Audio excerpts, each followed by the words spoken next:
What's up everybody, Sam Kimmel here with StealthBuilt, and today we have kind of a different project. I'm going to show you guys how to make a mold out of silicone and do a casting with a liquid polyurethane resin.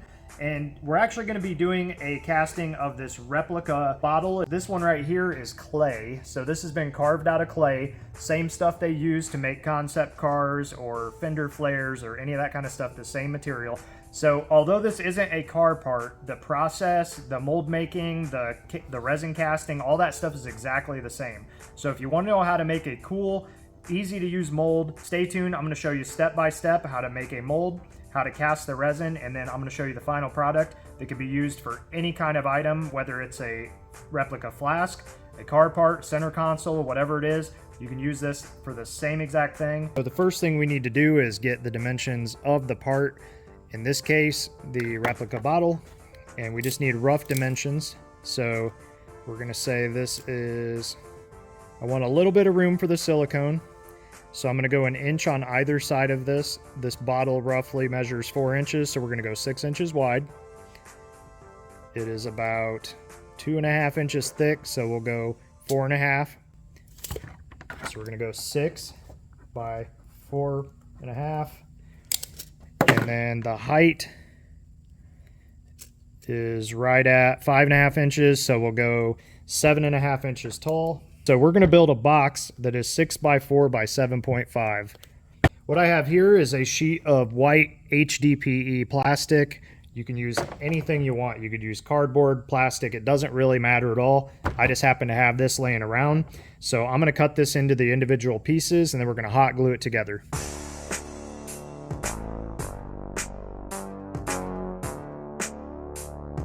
So we've got our lines laid out on the HDPE. So I'm going to take this over to the saw and cut all these individual squares out. Now we got all of our pieces cut out. This is going to be the bottom. We've got the sides, different sides. And what we're going to do is we're going to hot glue everything together.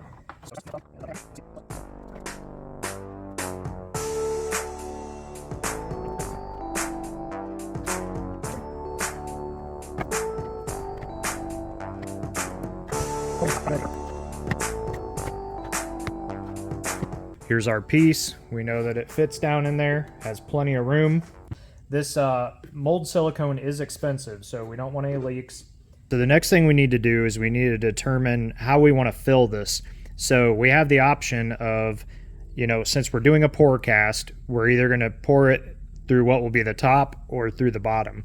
Now on this one, I think I'm going to do a roto cast, which means we're going to fill up the mold and then we're going to rotate it and it's going to make a hollow part. So this will end up being hollow. Well, what I need to do in order to do that is I need a place to fill it and then I'm going to have to plug it off. So I think I'm going to fill it through this hole, which would be the top of the flask anyway, and that'll leave that open and this can be the bottom. So I'm going to glue this down inside of here. Just place it in here like so. I'm going to glue it down so that it can't move, actually upside down here. We're going to glue it down so that it can't move, and then we're going to fill this entire thing up till it covers the bottom with the silicone. So I'm just going to put a spot of glue right here on the top of this, and we're going to find the center as best as we can. And now what we have is that bottle sitting upside down inside of here. And we'll just be able to fill this up with resin, and we're going to make a line so that we know how full to make it. But we'll fill it up about an inch past the bottom of this with the mold star. Okay, so now we have our mold star. This is platinum silicone. This is mold star 30, as you can see. And part A, part B, we need to mix these up really well. And we need to mix them separately because otherwise they'll combine and they'll become hard.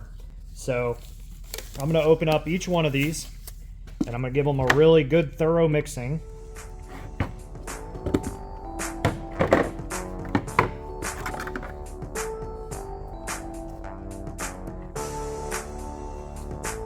I realized after a couple seconds of trying to mix this that it wasn't going to be mixed by hand. It's got some settling in the bottom. So I welded up this little mixing paddle that I'll put in my drill on my new HTP TIG welder, and we're going to get this thing mixed up.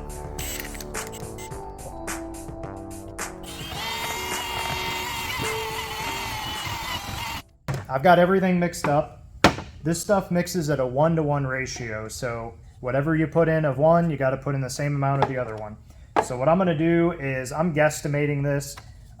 We're probably going to need two cups of each one, and I'm saying cup as in these cups. So I'm just going to measure out by volume. 1. I'm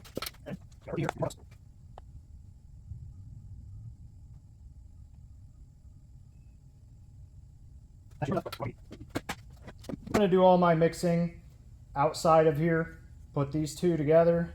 So our first batch, side A and side B, this first bunch together, and then we'll mix up the second bunch.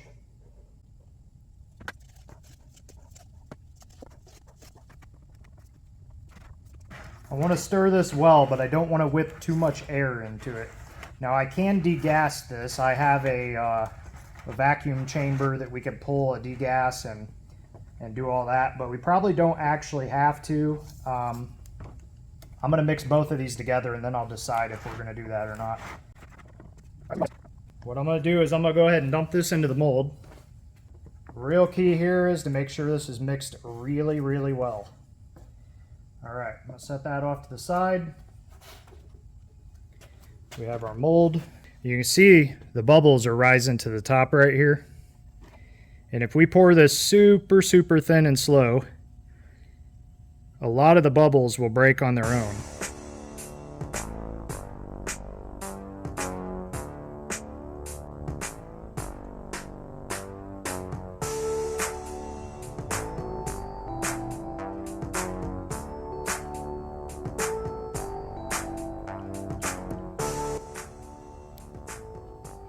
All right, we got that first batch pretty much laid in there. You can see everything's starting to smooth out and all the bubbles are coming out.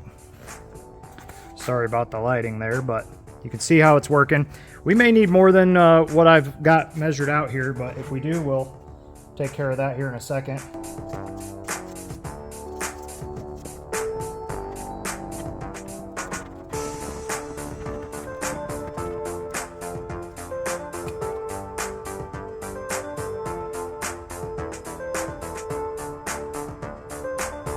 So it looks like we're going to need 2 more cups.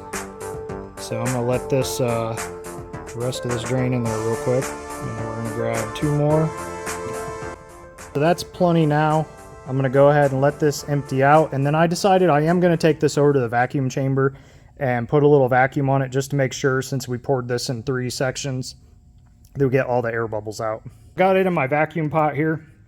I'm going to throw the lid on. We're going to pull a vacuum on this, suck all the air bubbles out.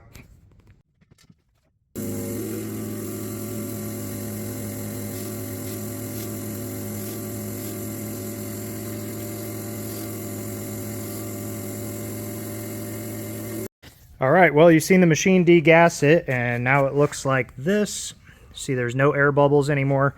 And we're going to leave this set overnight to fully cure, and then tomorrow we're going to peel this out of there, and we're going to see what we got. Hopefully we got a nice mold. So we left this to cure at 72 degrees overnight, and you can see now it is solid. So what I'm going to do is I'm going to put the camera up on the tripod, and we're going to peel this out of the box, and we're going to see what kind of mold we got.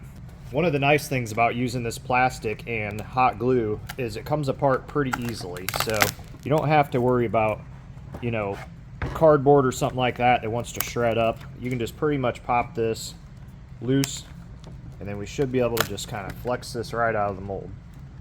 Or out of the box, I should say. All right, here we go. There's our part inside.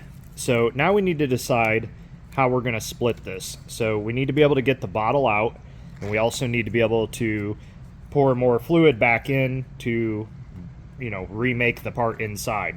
So I want to cut this. I'll probably cut it with a razor knife, And I want to cut it in such a way that we can squish this back together so it'll self-seal, you know, once we get this, you know, old bottle out of here. We want it to be able to seal back up. So I'm going to try to gently cut right to the edge of the bottle, probably down both sides, maybe halfway. See if we can spread this silicone open and pull this bottle out in a solid form. If we damage this, it doesn't really matter. I'm talking about the bottle piece inside. It doesn't really matter if we damage it, but I'd like to keep it whole if we can.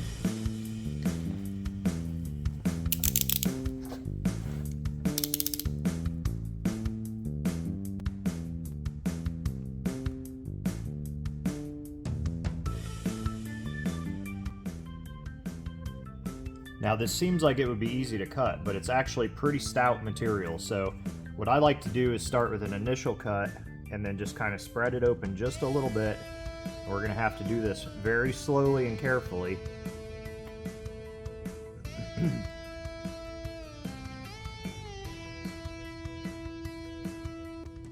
So if we can get a nice clean separation line. So I do this very carefully.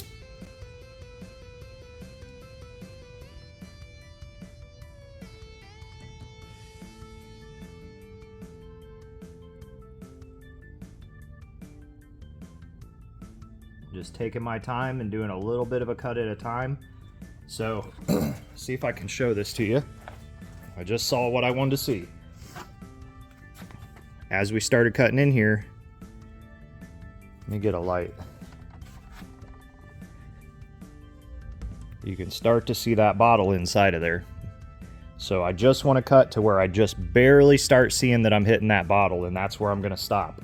I'm going to cut just a tiny bit more.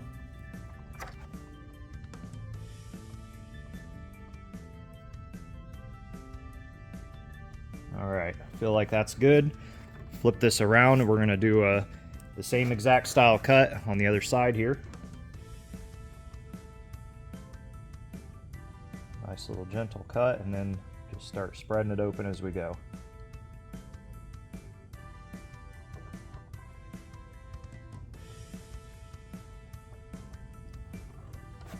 Reposition this so I can see.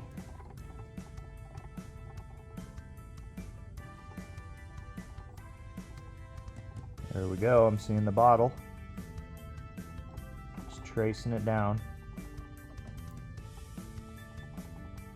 A little bit deeper on this side. Okay. So, now that we've got to that point, what I'm going to do, just peel this open. You guys can see that bottle is in there. See if I can get this out without damaging it.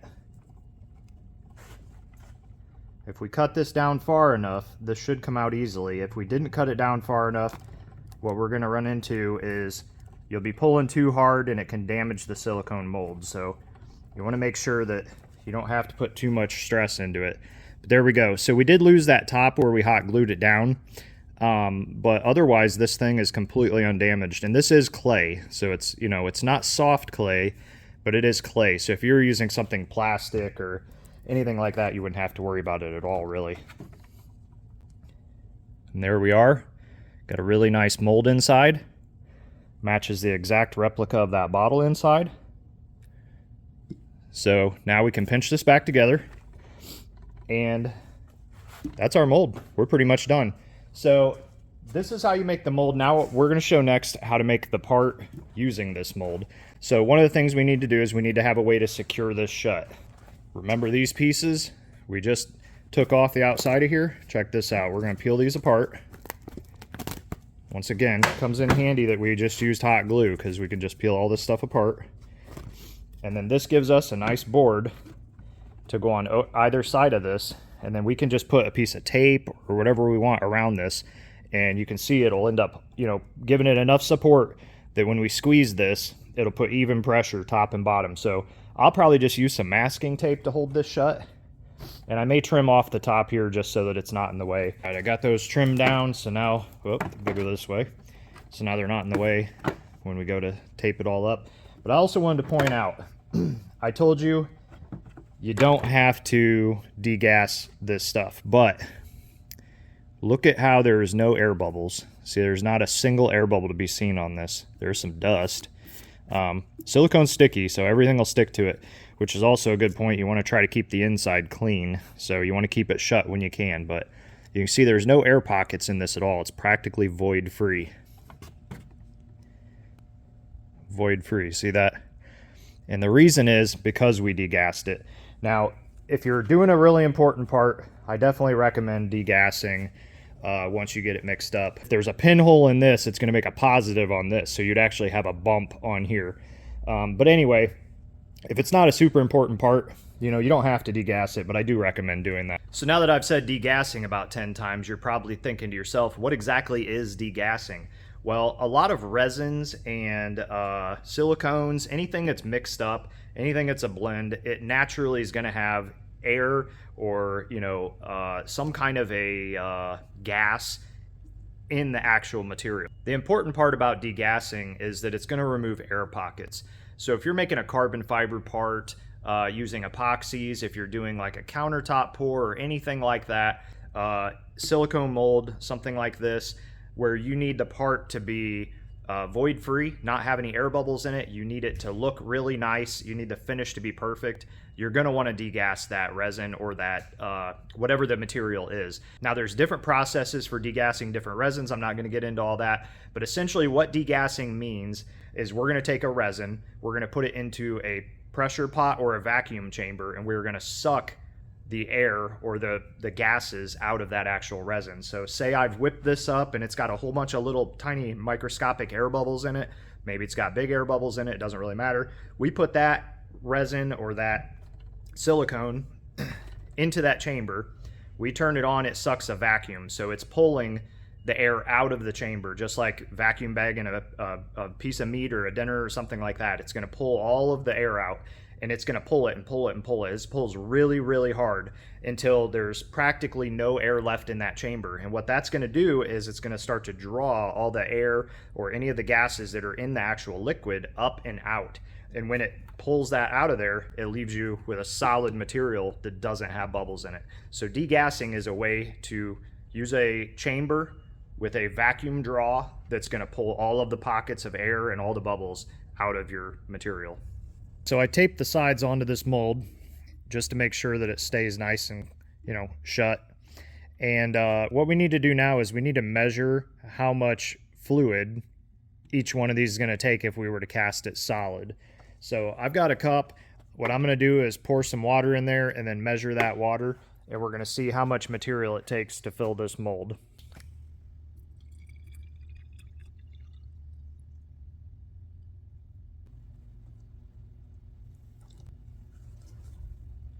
All right, we're at the very top of that measuring cup.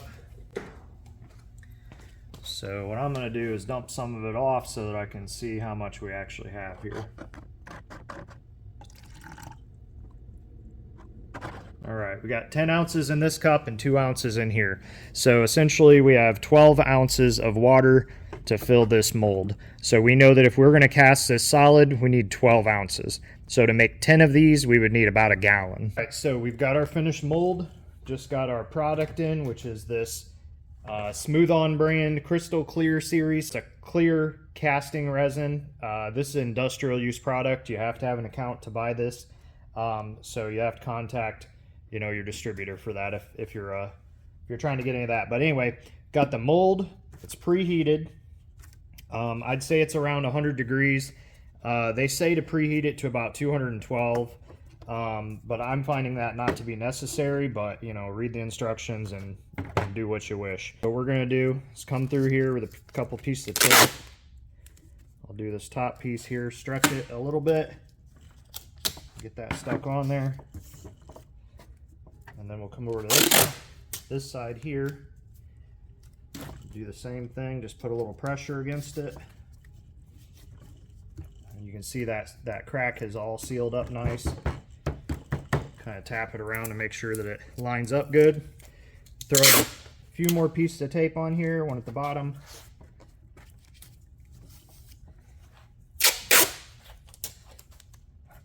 And around this other side. Okay, so now our mold is closed up. Just for good measure, I like to go pretty close to the hole, give that a little stretch, and just pull this nice and tight right here too. Okay, so you can see we have the hole here. That hole is left open because that's where we're going to put our resin. So I'm going to grab our resin. Part A goes in first. And I'm going to make about 4 ounces, so it's about a 50-50 mix, or a 1-to-1. It's actually like 90% or 100% A, 90% B, but we get it pretty close and it's fine. They're both clear, as you can see. So you just want to make sure you get that as close to the right measurement as possible. That's about 4 ounces. And then the container that we're pretending to make here, the faux container, is actually colored. So we're going to add in just a little bit of brown pigment, about 1 drop. And to give it that kind of bottle color, give it just a tiny touch of red as well. And I do want to show you, these are called So Strong. And they are very strong pigments. I don't know if you can see in there, there's 2 dots, red and brown.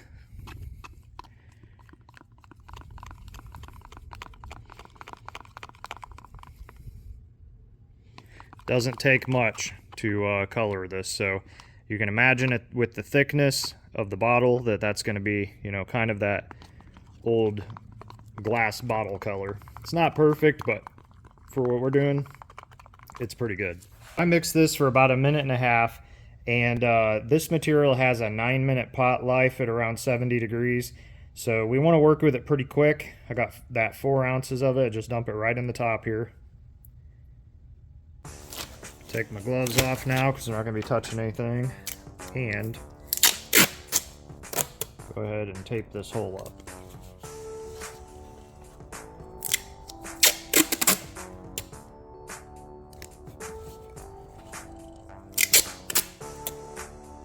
And then just for the extra support, we use that top piece that was part of our original mold's bottom.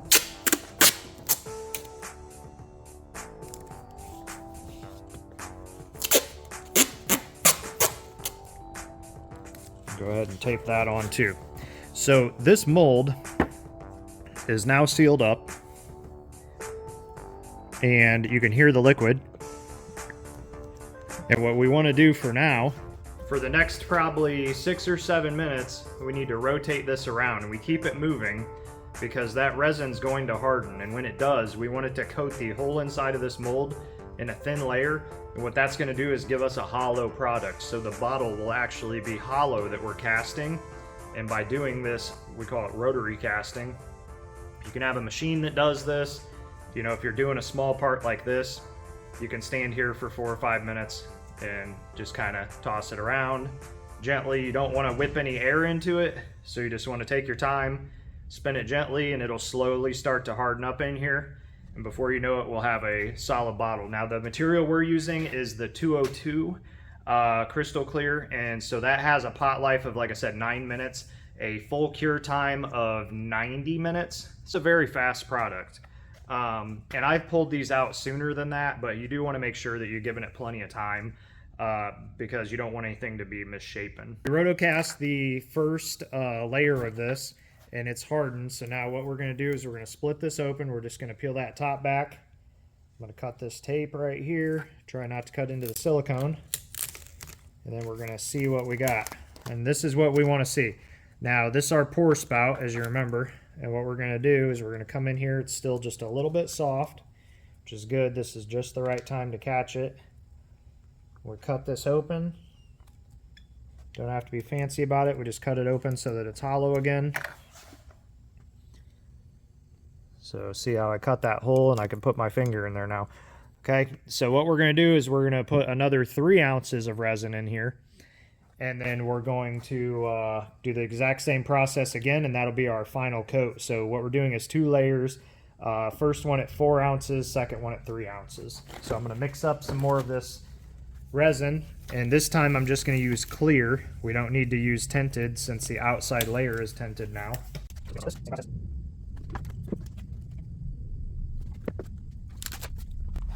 You see how crystal clear this stuff actually is.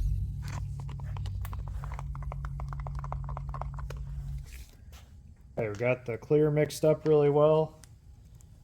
Make sure my hole is poked open here and fill it on up. It's actually not filling it, but we're dumping it in there. Okay, so that's in there now. I'm just gonna fold this tape back over. Don't need to do really much else other than come back in here.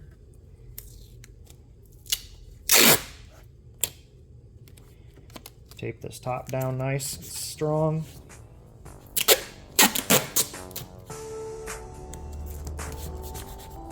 That will hold everything shut. So now back to the old rotary casting with my hands here. We've had this sitting about an hour, so we're gonna cut it open. Just take all the pieces off the sides. Peel this piece off the top there.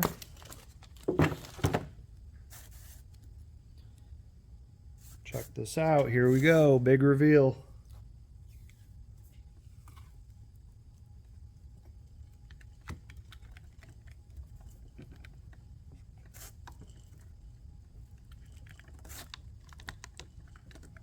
Oh, I'm trying. There we go.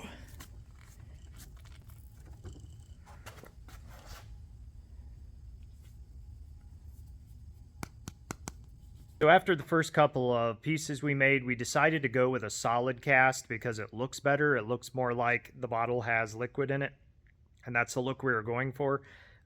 We did actually still hollow cast these first, and then we went back and filled them with a clear resin afterward.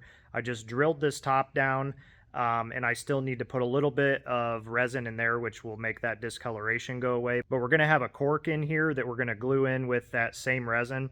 So it's going to look really good, but this is the finished product as far as the bottle goes.